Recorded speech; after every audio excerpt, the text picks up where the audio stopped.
Shalom, selamat pagi, selamat berjumpa lagi dengan saya Maureen Esther Awi Pakasi dalam renungan pagi hari Kamis yang cukup ada sinar matahari untuk kota Jakarta, saudara yang kekasih.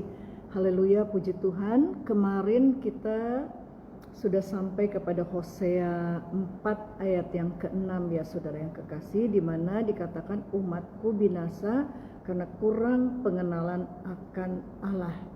Nah, kita sedang dalam tema renungan pagi bersama saya setiap hari adalah doa Bapa kami, saudaraku yang kekasih, bagi mereka yang baru saja mengikuti bersama saya pagi ini.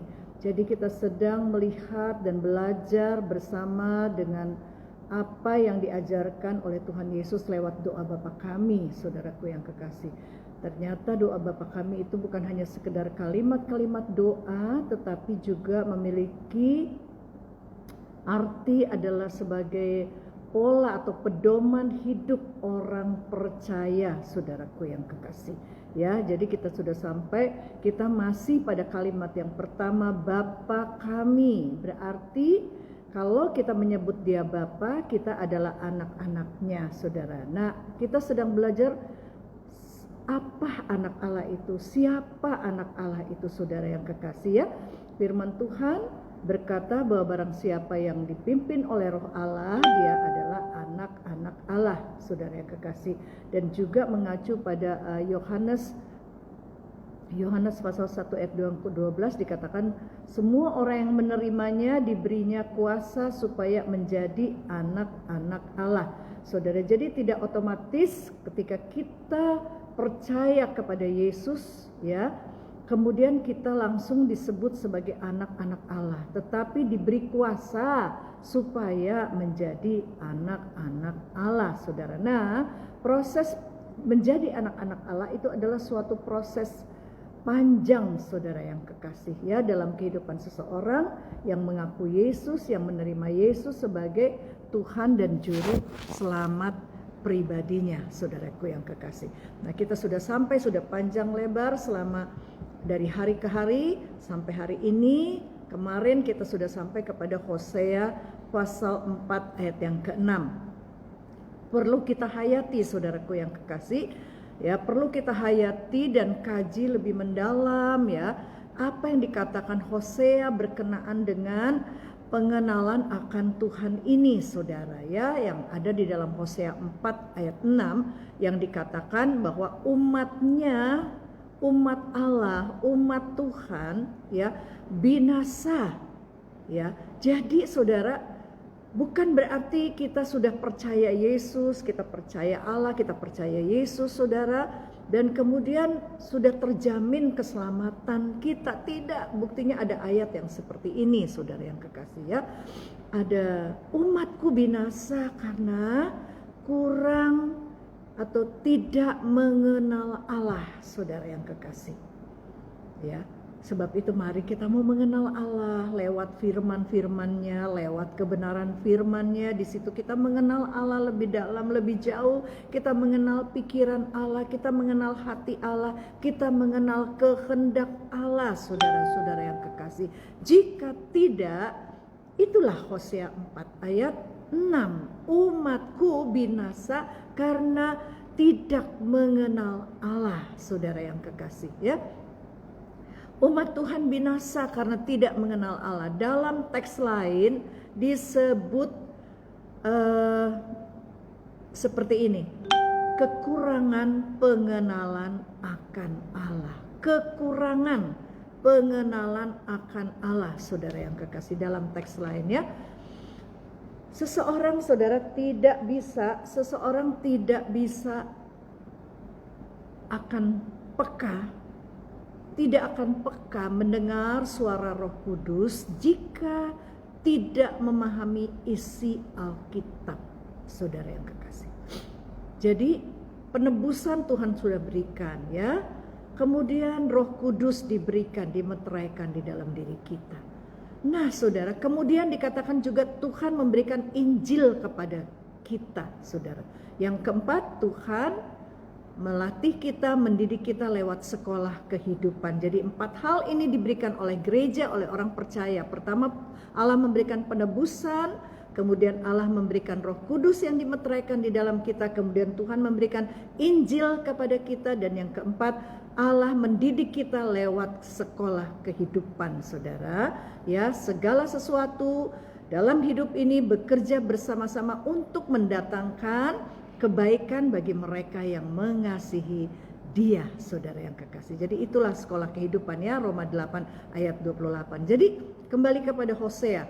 Jadi dalam teks lain dikatakan kekurangan dalam mengenal Tuhan. Seseorang tidak akan bisa peka terhadap suara Roh Kudus jika dia tidak memahami isi Alkitab. Sebab itu Injil diberikan untuk kita mengetahui, untuk kita pelajari, saudara-saudara, untuk kita mengerti, ya, saudara yang kekasih. Jadi kita tidak akan bisa peka terhadap Roh Kudus jika kita tidak mempelajari isi Alkitab.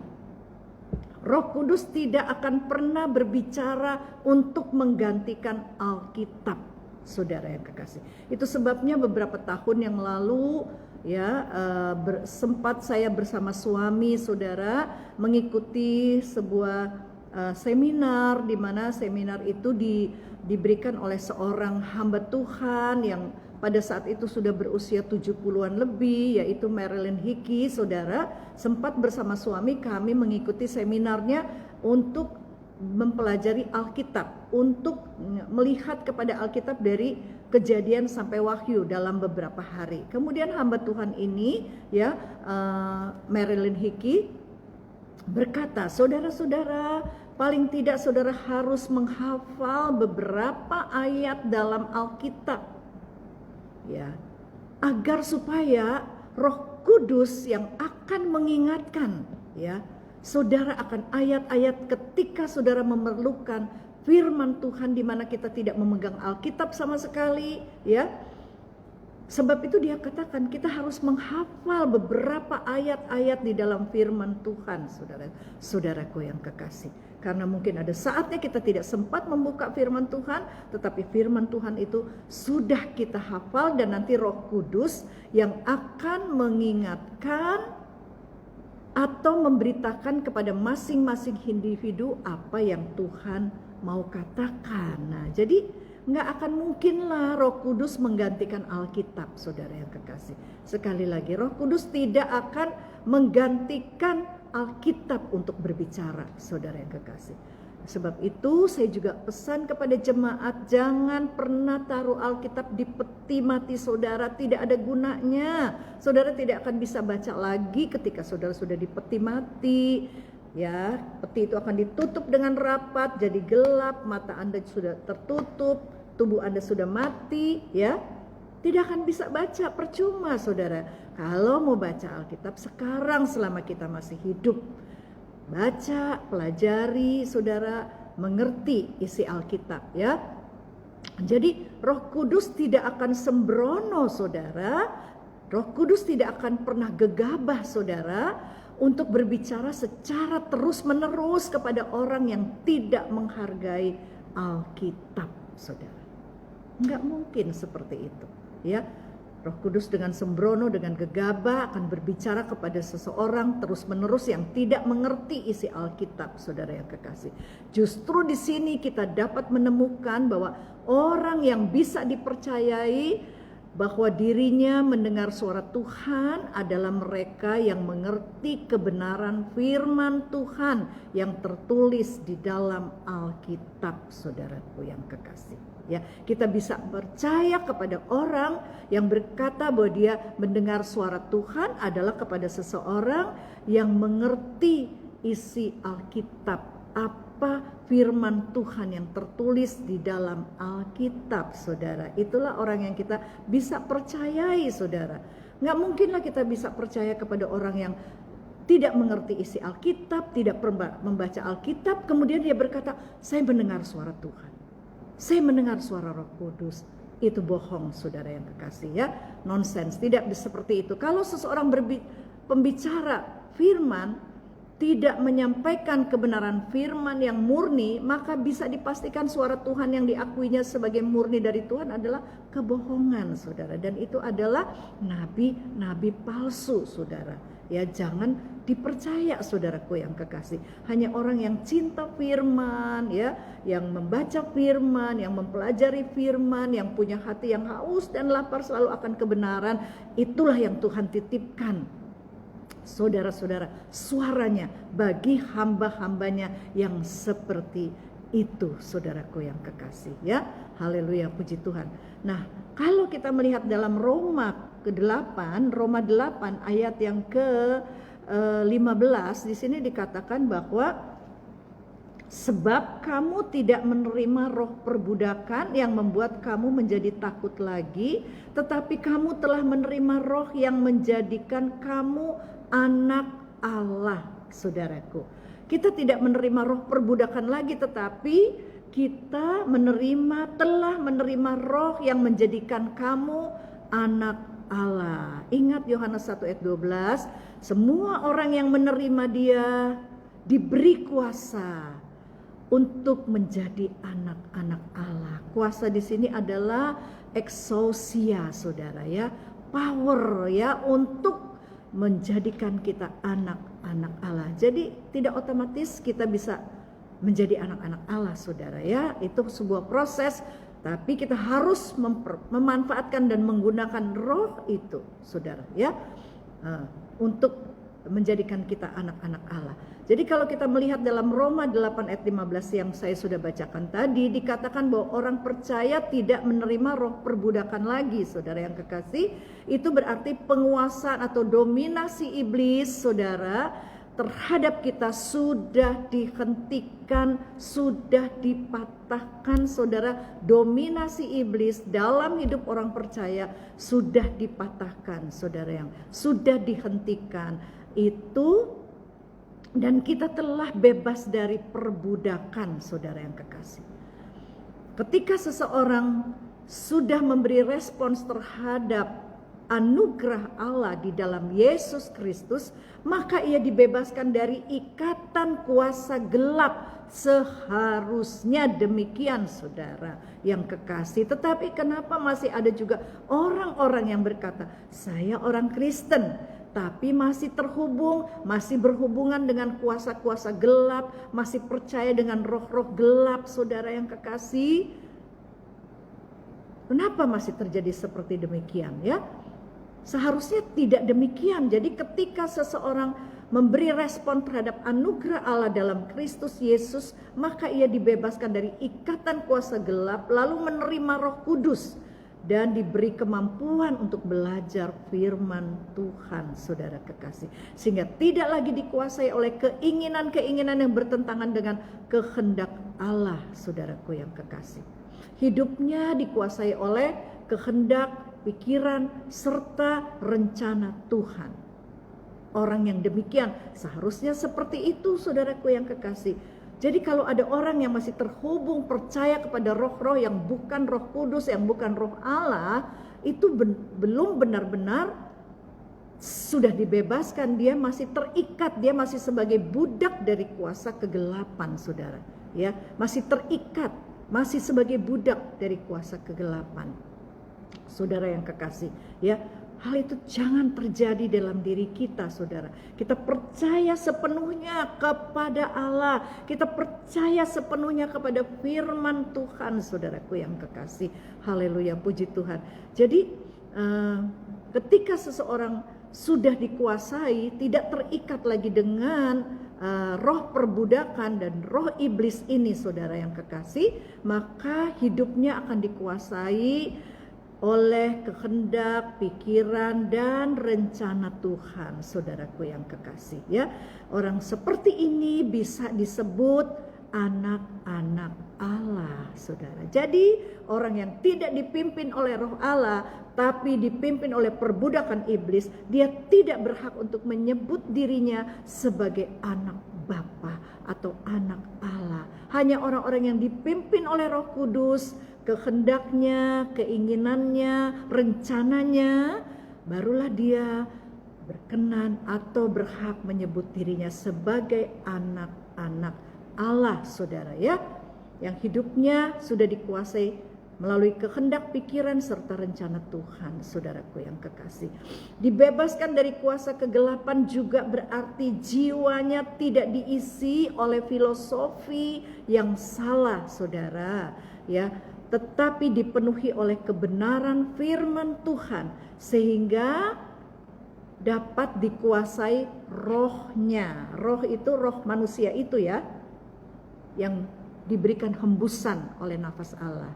Ya, ketika Allah dalam Kejadian 2 menghembuskan nafas Allah kepada Adam, maka roh Adam menjadi makhluk roh yang hidup, saudara. Jadi di sini dikuasai oleh rohnya sendiri, oleh roh manusia itu sendiri, saudara ya. Haleluya. Jadi terus kita melihat kepada Roma 8 ayat 14, semua orang yang dipimpin roh Allah adalah anak Allah. Dapatlah kita mengerti bahwa orang yang masih dalam kekuasaan iblis sebenarnya tidak pantas memanggil Bapa atau Dia Allah dengan sebutan Bapa di sorga. Dari Roma 8 ayat 14 yaitu dikatakan semua orang yang dipimpin roh Allah adalah anak-anak Allah, berarti kita bisa mengerti di sini lewat ayat ini orang yang masih dalam kekuasaan iblis, orang yang masih dalam perbudakan iblis, saudara, perbudakan dosa, ya, sebenarnya tidak pantas memanggil Dia dengan sebutan Bapa kami di sorga. Ya. Selama ini yang kita tahu begitu mudahnya, saudara, kita berkata ya Bapa di sorga. Siapa sebenarnya yang pantas memanggil Dia sebagai Bapa kami yang ada di sorga, saudara yang kekasih? Siapa yang sebenarnya pantas memanggil Bapa kami di sorga? Yaitu orang-orang yang dipimpin Roh Kudus dan mengerti kehendak Bapa, saudaraku yang kekasih. Itu yang pantas disebut atau menyebut diri anak-anak Bapa, anak-anak Allah adalah orang yang hidup sesuai dengan pimpinan Roh Kudus dan mengerti kehendak Bapa. Saudaraku yang kekasih, saya pun juga masih belajar, ya. Ini bukan satu yang sederhana dan mudah perkara ini, saudara, ya. Hidup sesuai pimpinan Roh Kudus dan mengerti kehendak Bapa bukanlah perkara sederhana dan mudah, saudara yang kekasih. Harus melalui suatu proses, saudara. Jadi kalau kita sekarang memanggil Dia Bapa, walaupun keadaan kita belum sempurna, keadaan saya Maureen Esther Awi Pakasih belum sempurna, belum hidup sepenuhnya mungkin dalam pimpinan Roh Kudus, tetapi kita harus terus belajar, saudara yang kekasih. Amin. Kita harus terus belajar untuk bertumbuh, saudara ya, untuk hidup dalam penguasaan dan pengaruh roh manusia, roh kita, saudara ya. Kalau baru yang mengikuti atau terpotong-potong pasti nggak ngerti, karena sekali lagi ya saya mengingatkan saja di dalam Roma pasal 8 kita banyak menemukan kata roh ya di situ. Ada roh Allah, ada roh manusia, saudara. Nah, roh manusia ini juga berasal dari roh Allah yang dihembuskan ketika Allah menghembuskan nafas hidupnya ke dalam Adam, saudara. Nah, roh manusia ini seperti lokomotif, saudara, yang berada di depan, yang memimpin gerbong-gerbong di belakangnya, saudara. Jadi roh kita ini, saudara, memimpin hidup kita, saudara kekasih, ya, mengarahkan hidup kita. Nah, bagaimana supaya roh kita sinkron dengan roh Allah? Nah, itulah kita harus memberikan hidup kita dengan sukarela, dengan kesadaran, ya, bahwa kita tidak dapat hidup tanpa Allah, sehingga kita menyerahkan roh kita yang ada lokomotif kehidupan kita ini kepada Allah dengan sukarela, bukan karena dikendalikan oleh Allah ya. Itu sudah saya terangkan kemarin saudara yang kekasih. Jadi saya nggak akan panjang lebar lagi ya. Jadi saudara, dalam Roma 8 ayat 8 sampai 14 seringkali kita temukan kata roh. Nah, saya ulangi, dan kata roh dalam huruf kecil dan roh dalam arti roh Allah, saudara. Kalau kita tidak jeli ini, kita bisa salah memahami maksud Paulus, saudara. Kenapa ada roh huruf kecil dan roh huruf besar? Roh huruf kecil sudah saya terangkan tadi ya, itu roh manusia, saudara, yang dihembuskan Allah ketika menghidupkan Adam menjadi makhluk hidup, dan itu juga roh yang berasal dari Allah, saudara. Jadi roh manusia, roh kita ini harus sinkron dengan roh Allah, saudara kekasih ya. Haleluya, puji Tuhan. Itu sudah saya jelaskan yang kemarin. Kehidupan Kristen yang sejati adalah ketika orang Kristen, ini dia, berada dalam penguasaan oleh rohnya, roh manusia, roh huruf kecil. Sekali lagi, kehidupan Kristen yang sejati adalah ketika orang Kristen berada dalam penguasaan oleh rohnya. Rohnya yang bagaimana, saudara? Rohnya yang sudah sinkron dengan Allah, dengan roh Allah, saudara. Roh Kudus diberikan kepada orang percaya untuk, dalam tanda kutip, mengasuh orang percaya, saudara, supaya menjadi kuat rohnya dan kualitas hidupnya, saudara. Roh kita kuat, kualitas hidup kita menjadi kualitas seperti yang kehendak Bapa kalau kita berjalan bersama roh Allah itu. Kalau roh kita, ya roh manusia, berjalan bersama roh kudus atau roh Tuhan, maka rohnya akan menjadi kuat dan memiliki kualitas hidup yang excellent, saudara yang kekasih. Haleluya, puji Tuhan ya. Nismat Haim atau roh manusia ya, jadi roh manusia, hembusan nafas Allah kepada Adam itu adalah bahasa aslinya Nismat Haim, saudara yang kekasih ya. Jadi Nismat Haim atau roh manusia yang pernah dihembuskan Allah kepada manusia itu adalah kualitas orisinal, kualitas asli dari Tuhan yang luar biasa, saudara yang kekasih. Haleluya. Kenapa luar biasa seperti hari kemarin saya katakan? Bukan kitanya yang luar biasa, tapi roh yang dari Allah yang ada pada kita, yang menjadikan Adam makhluk hidup, yang menjadikan keturunan Adam, saudara dan saya makhluk hidup. Itu yang luar biasa, saudaraku yang kekasih ya. Puji Tuhan untuk hal ini, yaitu Kejadian 2 ayat 7. Jadi kualitas murninya dapat dimunculkan kembali dan dibangkitkan kembali. Sesuai dengan apa sih arti keselamatan? Keselamatan adalah ya, tujuan Allah untuk mengembalikan manusia pada rancangan Allah semula, saudara. Keselamatan adalah rencana Allah untuk mengembalikan manusia pada tujuan Allah semula, saudara yang kekasih ya. Jadi kualitas murninya itu dimunculkan kembali dan dibangkitkan kembali. Bila ini terjadi kembali dalam kehidupan manusia, sehingga manusia itu di bawah kuasa rohnya sendiri, yang adalah roh dari Allah juga, maka seseorang dapat melakukan, saudara, kehendak Allah dan berkenan atau layak disebut sebagai anak-anak Allah, saudara yang kekasih ya. Jadi sebutan anak-anak Allah itu tidak sembarangan, saudaraku yang kekasih. Kalau roh manusia itu yang juga berasal dari roh Allah sendiri, sinkron dengan roh Allah, dengan roh kudus, saudara, maka barulah orang itu dapat disebut sebagai anak-anak Allah, saudara yang kekasih. Jadi kalau manusia tidak dipimpin roh kudus, maka roh manusia tidak sanggup melakukan kehendak Allah. Atau roh manusia itu jadi lemah, saudara yang kekasih ya. Jadi lemah, tidak sanggup melakukan kehendak Allah. Firman Tuhan berkata roh memang penurut, tetapi daging lemah, saudara yang kekasih. Roh memang berkehendak untuk taat, tetapi tubuh dengan keinginan dosanya, saudara, tubuh dengan keinginan dosanya lebih kuat menguasai diri atau kehidupan orang itu, saudara. Saudara, seperti yang kemarin-kemarin sudah saya jelaskan bahwa eksistensi manusia itu adalah tubuh, jiwa, dan roh, saudara.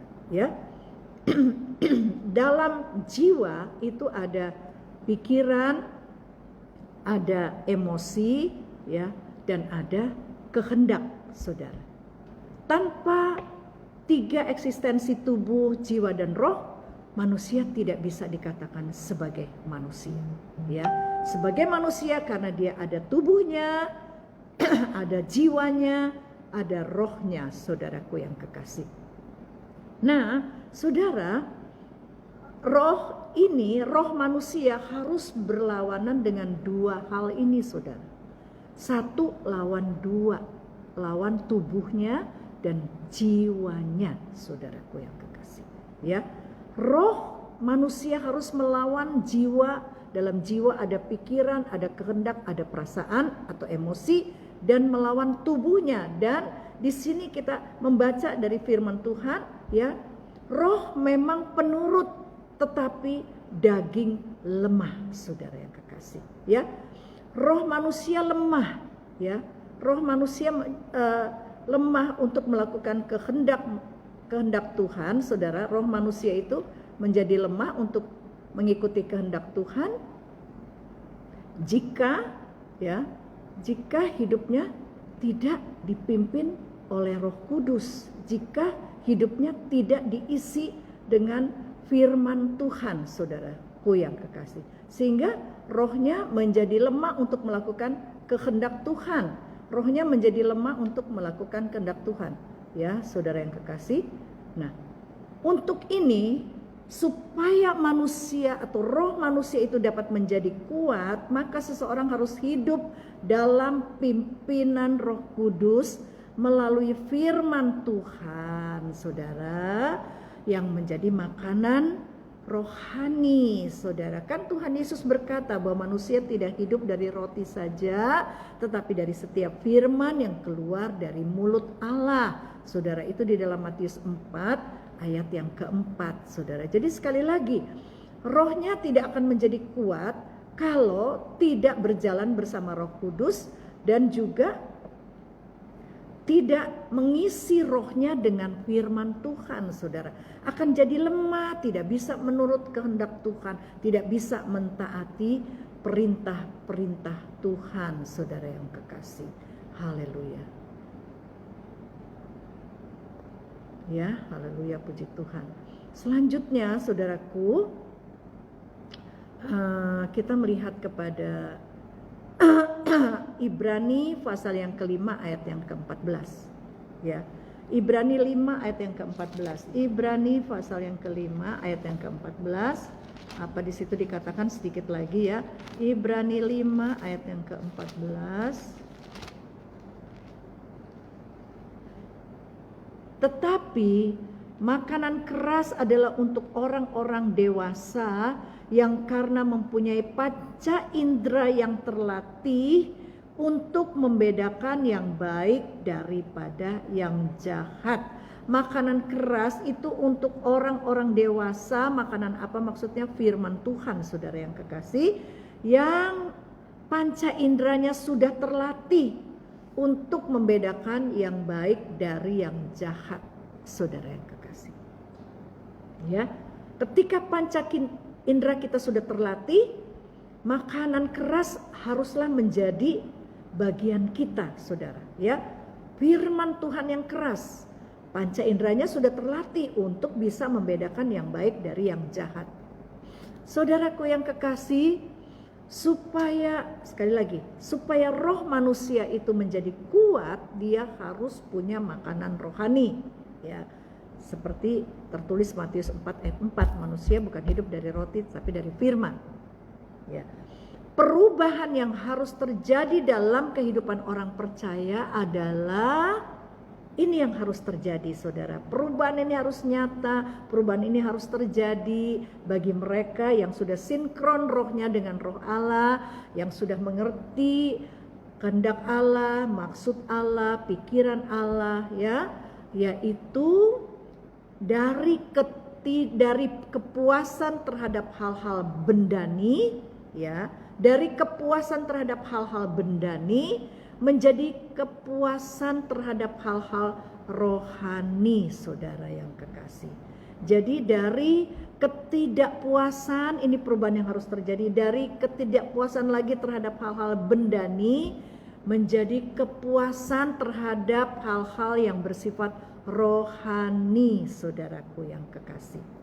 Ya, kita tidak lagi mempersoalkan hal-hal yang kebendaan, apakah tas kita bermerek atau tidak. Kita nggak persoalkan itu lagi setelah kita berjalan bersama dengan Tuhan, berjalan bersama Roh Kudus, dipimpin Roh Kudus, roh kita sinkron dengan Roh Kudus. Kita tidak permasalahkan lagi hal-hal bendani, saudara.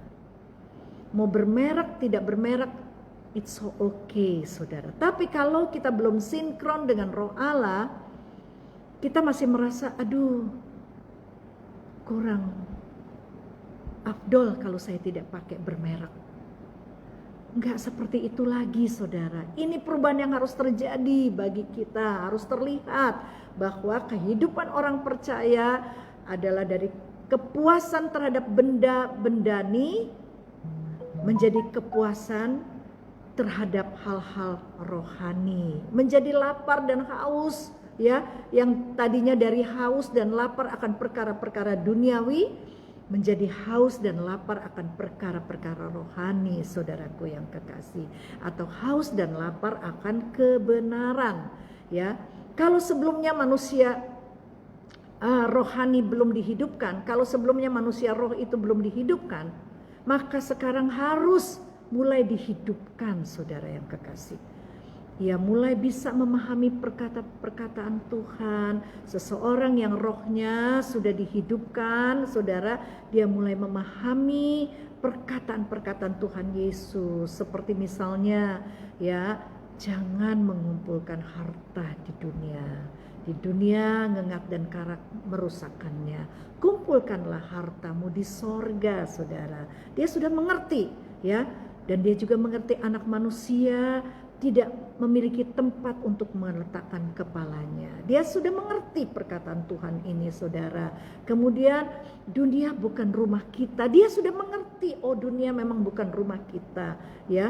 Kalau orang yang sudah merubah, ya, dari roh-roh yang tadinya kepada bendani, kepada perkara-perkara duniawi, kemudian rohnya berpindah haus dan lapar akan perkara-perkara rohani, haus dan lapar akan perkara-perkara kebenaran firman Tuhan, maka sudah mengerti perkataan-perkataan Tuhan.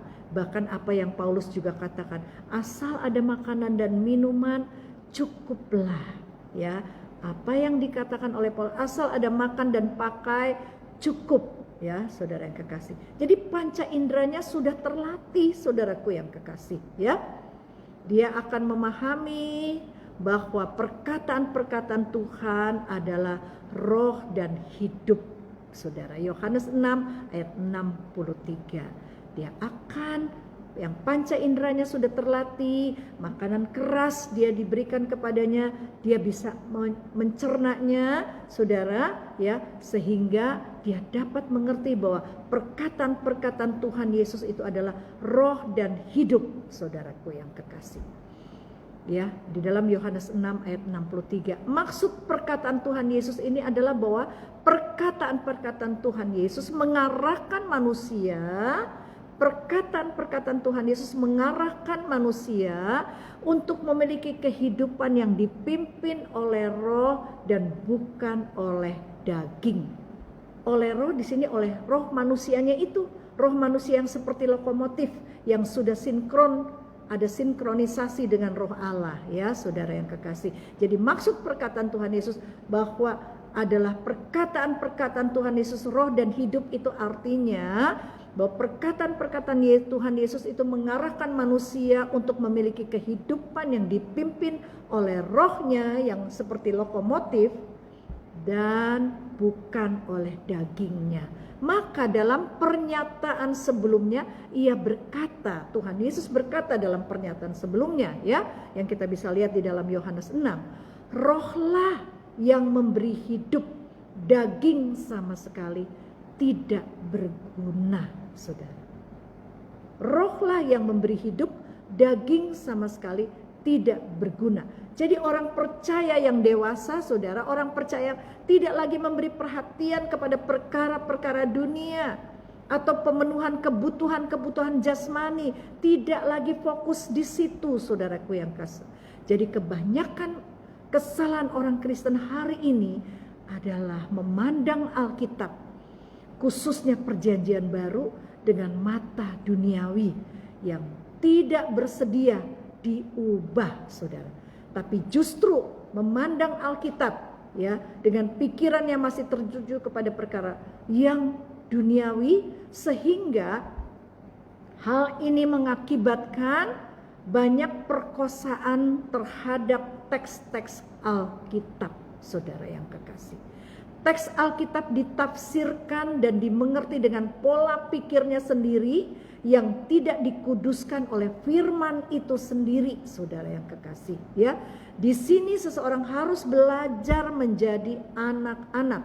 Matius 18 ayat 1 sampai 3, orang-orang yang mau duduk manis belajar tidak merasa sudah tahu segala sesuatu, saudara. Tapi yang rohnya, saudara ya, mau belajar, saudara yang kekasih ya, yang mau duduk manis, belajar terus dan tidak merasa sudah tahu, saudara yang kekasih. Sampai kita mati, kita tidak akan pernah mengetahui seluruh kebenaran, saudara. Karena firman Tuhan ini sangat kaya, sangat luas, semakin digali, semakin dipelajari ya, semakin terus berkembang pengetahuan firman Tuhan. Jadi umur kita yang sangat singkat, hanya 70-80 tahun, belum kalau lebih singkat lagi, sebenarnya tidaklah cukup untuk belajar firman. Tetapi kalau kita sudah mau melangkah, saudara, sadar saudara bahwa hidup ini hanyalah persiapan untuk masuk dalam kekekalan. Marilah kita persiapkan hidup yang hanya pendek ini, saudara, untuk mempersiapkan diri kita dengan baik dalam masuk dalam kekekalan yang kita harapkan, kekekalan bersama dengan Tuhan tentunya ya, saudaraku yang kekasih. Dan hanya anak-anak Allah yang dapat diperkenankan untuk masuk dalam kekekalannya Tuhan, yaitu langit baru dan bumi baru, dalam berkerajaan bersama dengan Tuhan Yesus Kristus. Haleluya, saudara yang kekasih. Saya rasa cukup sampai di sini dulu apa yang kita bisa pelajari pada pagi hari ini lewat tema doa Bapa kami, saudara ya.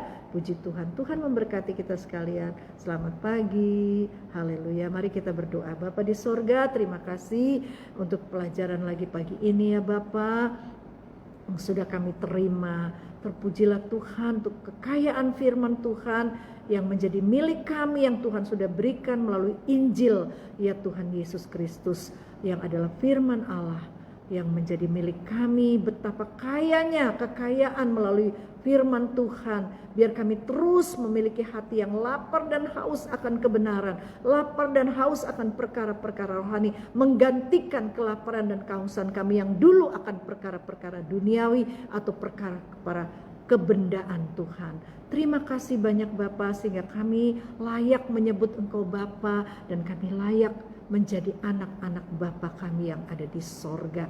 Terpujilah Tuhan selama-lamanya. Diberkati mereka yang bersama hamba dalam live streaming melalui Facebook pagi ini. Berkati juga yang mereka akan melihat setelah live streaming ini. Sama-sama kami semua diberkati. Terlebih manusia batinia kami, manusia roh kami yang terus menerus diperbaharui dari hari ke hari ya Tuhan, dengan kebenaran-kebenaran firman-Mu Bapa. Karena Yesus berkata manusia hidup bukan dari roti saja, tapi dalam setiap firman, dari setiap firman yang keluar dari mulut Allah. Terpujilah Tuhan, dalam nama Yesus kami berdoa dan bersyukur.